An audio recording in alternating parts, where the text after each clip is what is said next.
حامدا ومصلیا اما بعد۔ معزز ناظرین کرام، اس وقت ہم آپ کے سامنے حاضر ہوئے ہیں ایک نئے اسلامی واقعہ کے ساتھ۔ اس وقت ہم آپ کے سامنے جو اسلامی واقعہ بیان کریں گے،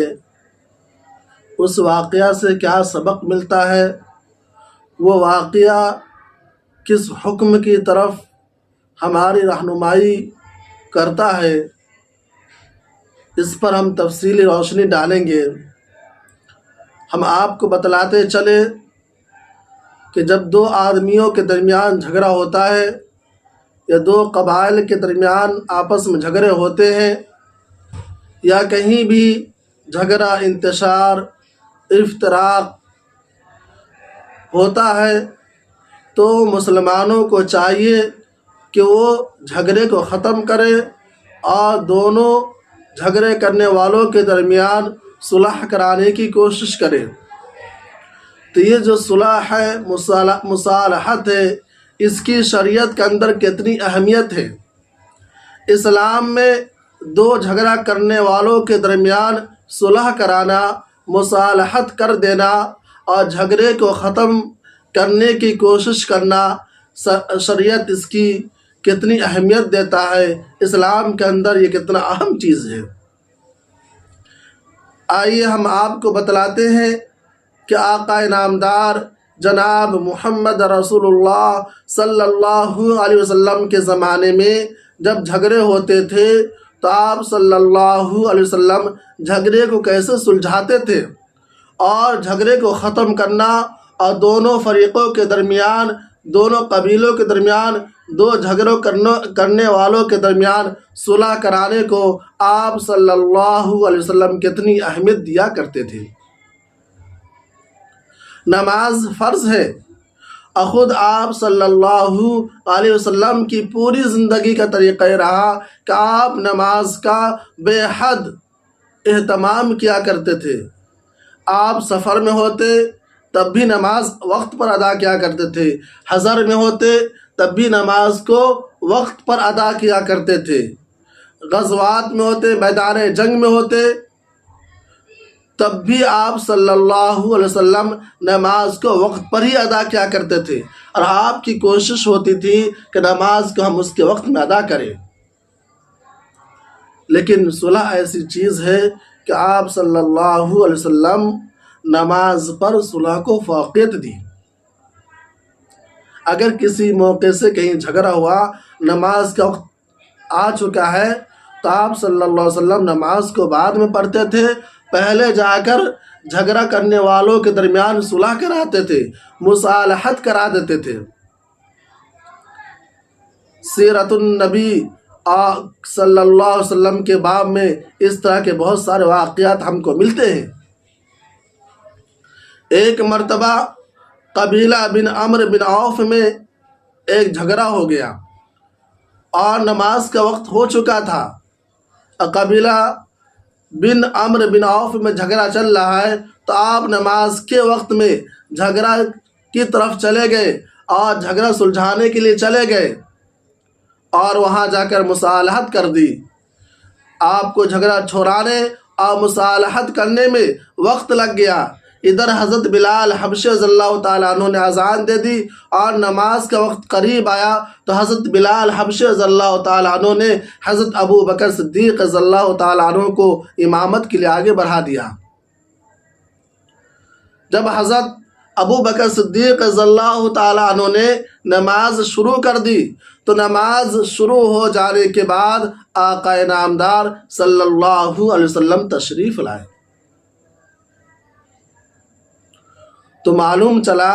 کہ آپ صلی اللہ علیہ وسلم صلح کرانے کو نماز کو مؤخر کرنے کو پسند کر لیا کرتے تھے۔ اسی طرح کا دوسرا واقعہ تاریخ میں لکھا ہوا ہے۔ آپ جانتے ہیں کہ مدینہ کے اندر دو قبیلہ اوس اور خزرج بہت مشہور تھے، اور آپ یہ بھی جانتے ہیں کہ اوس اور خزرج میں ان دونوں قبیلوں کو اسلام لانے سے پہلے ان دونوں قبیلوں کے اندر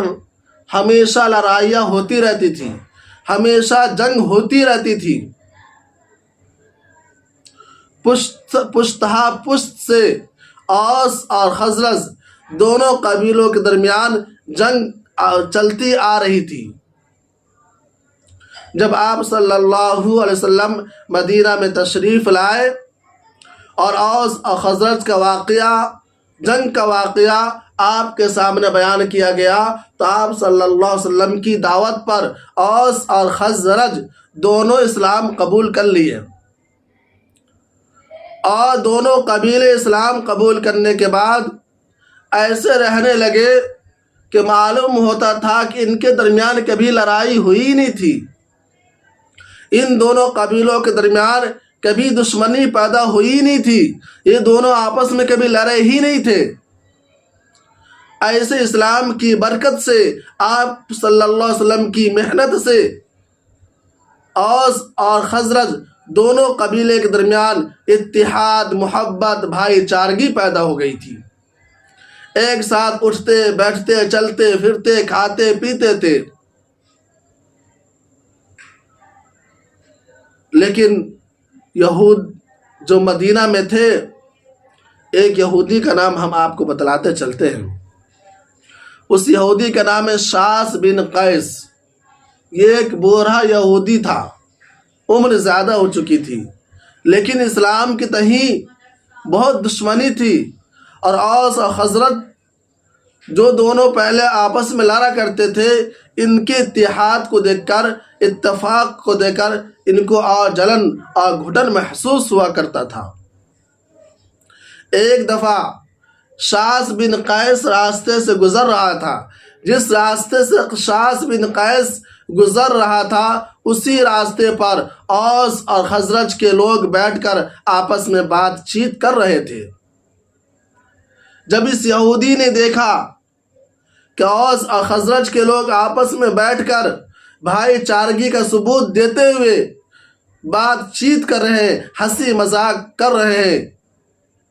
تو اوس اور خزرج کے لوگوں کا ہنسی مذاق کرنا، بات چیت کرنا اس شاس بن قیس یہودی کو پسند نہیں آیا، ناگوار گزرا۔ تو اس نے ایک چال چلی کہ ان دونوں کا آپس میں لڑائے جائے۔ تو اس نے ایک یہودی نوجوان کے پاس گیا، شاس بن قیس، اور اس یہودی نوجوان سے کہا کہ تم ان دونوں اوس اور خزرج کے لوگوں کے پاس جاؤ اور ان کو پرانی دشمنی یاد دلاؤ کہ پرانی دشمنی کیسی تھی، پرانی لڑائیاں ان دونوں کے درمیان کیسے ہوا کرتی تھی۔ بوعاز جو ایک لمبی لڑائی تھی، لمبی جنگ تھی اوس اور خزرج کے درمیان، تم ان کو یاد دلاؤ، مجھے یقین ہے کہ تم اس کو یاد دلاؤ گے تو ان کی پرانی دشمنی پھر سے بھڑک اٹھے گی۔ چنانچہ شاس بن قیس کے کہنے پر وہ نوجوان یہودی اوس اور خزرج کے لوگ کے پاس گئے، ان کو پرانی کہانیاں یاد دلائی، پرانی باتیں یاد دلائی، پرانی دشمنی کے واقعات بیان کیے۔ جب اس نوجوان یہودی نے اوس اور خزرج کے لوگوں کے سامنے ساری باتیں یاد دلا دی ماضی کی، تو اوس اور خزرج کے جو لوگ تھے ان کے درمیان پھر پرانی دشمنی اٹھ گئی، کھڑی ہو گئی، اور جو دشمنی بجھ گئی تھی تو شاس بن قیس کی لڑائی کی وجہ سے، ان کی چال کی وجہ سے یہ اوس اور خزرج کے لوگ آپس میں لڑنے لگے، ایک دوسرے کو مارنے لگے، تلوار نکال لیے، لڑائی کا میدان گرم ہو گیا، بازار گرم ہو گیا۔ ایسے موقع سے، لڑائی کے موقع سے کسی نے آپ صلی اللہ علیہ وسلم کو جا کر خبر دی کہ شاس بن قیس یہودی کی چال کی وجہ سے، اس کے مکر و فریب کی وجہ سے اوس اور خزرج کو آپس میں لڑائی شروع ہو گئی ہے، وہ آپس میں لڑ رہے ہیں۔ جیسے ہی آپ صلی اللہ علیہ وسلم کے پتہ چلا، معلوم ہوا کہ اوس اور خزرج کے لوگ آپس میں لڑائی کر رہے ہیں، آپ فوراً مہاجرین کے ساتھ وہاں دور پڑے اور آئے اور جھگڑا کو سلجھایا اور بتایا کہ دشمنوں کی چال ہے، دشمن تمہیں لڑائی کرانا چاہتا ہے، آپس میں تمہاری جو محبت ہے، جو اخوت ہے، جو بھائی چارگی ہے تمہارے درمیان، اس کو ختم کرنا چاہتا ہے۔ تو آپ صلی اللہ علیہ وسلم نے صلح کو اہمیت دی۔ جیسے ہی پتہ چلا جھگڑے کا، آپ فوراً گئے وہاں اور اوس اور خزرج کے درمیان کے جھگڑے کو ختم کیا۔ اسی موقع سے قرآن کریم کی آیت نازل ہوئی، یا ایھا الذین آمنوا اتقوا اللہ حق تقاتہ ولا تموتن الا وانتم مسلمون واعتصموا بحبل اللہ جميعا ولا تفرقوا واذکروا نعمت اللہ علیکم۔ اسی موقع سے قرآن کریم کی آیت نازل ہوئی، اور اس آیت کا مقصد یہ ہے اور خلاصہ یہ ہے کہ آپس میں لڑنے سے بھڑنے سے منع کیا گیا اور کہا گیا وَاعْتَصِمُوا بِحَبْلِ اللَّهِ جَمِيعًا، کہ تم اللہ کی رسی کو مضبوطی سے تھام لو، مضبوطی سے پکڑ لو، وَلَا تَفَرَّقُوا، اور تم آپس میں ٹکڑے ٹکڑے مت ہو۔ اسی موقع سے سورہ آل عمران کی آیت نازل ہوئی۔ تو مسلمانوں، ہمارے معزز ناظرین، آپ کو پتہ چل گیا کہ آپ صلی اللہ علیہ وسلم کی نگاہ میں صلح و مصالحت کی کتنی اہمیت تھی، کہ آپ صلی اللہ علیہ وسلم کہیں پر جھگڑا دیکھتے تو نماز کا وقت ہوتا، اس کے باوجود آپ صلح کرانے اور مصالحت کے لیے آگے بڑھ جاتے، آواز میں آ کر نماز ادا کرتے تھے۔ جیسے ہی آپ کو پتہ چلا کہ اوس اور خزرج کے لوگ آپس میں لڑ رہے ہیں، آپ صلی اللہ علیہ وسلم فوراً دوڑ کے گئے اور وہاں مصالحت کرا دی۔ اس لیے مسلمانوں، ہمیں اپنے علاقے میں، معاشرے میں جہاں کہیں دیکھے کہ دو بھائی آپس میں لڑ رہے ہیں، دو قبیلے آپس میں لڑ رہے ہیں، دو خاندان والے آپس میں لڑ رہے ہیں، تو ہمیں اور آپ کو چاہیے کہ ہم وہاں جا کر اس جھگڑے کو ختم کریں، اس لڑائی کو ختم کریں، ان دونوں کے درمیان صلح کرا دے، مصالحت کرا دے، بھائی چارگی کی تبلیغ کرے کہ بھائی چارگی کے ساتھ رہے، اخوت کے ساتھ رہو، محبت کے ساتھ اپنی زندگی گزارو۔ اللہ تبارک و تعالی ہم تمام لوگوں کو بھائی چارگی، اخوت، محبت کے ساتھ رہنے کی توفیق عطا فرمائے، اور کہیں جھگڑے ہو، لڑائی ہو تو وہاں ہم لوگ کو جا کر صلح کرانے، مصالحت کی کوئی نہ کوئی شکل نکالنے کی کوشش کرنے کی توفیق عطا فرمائے۔ وما علینا الا البلاغ۔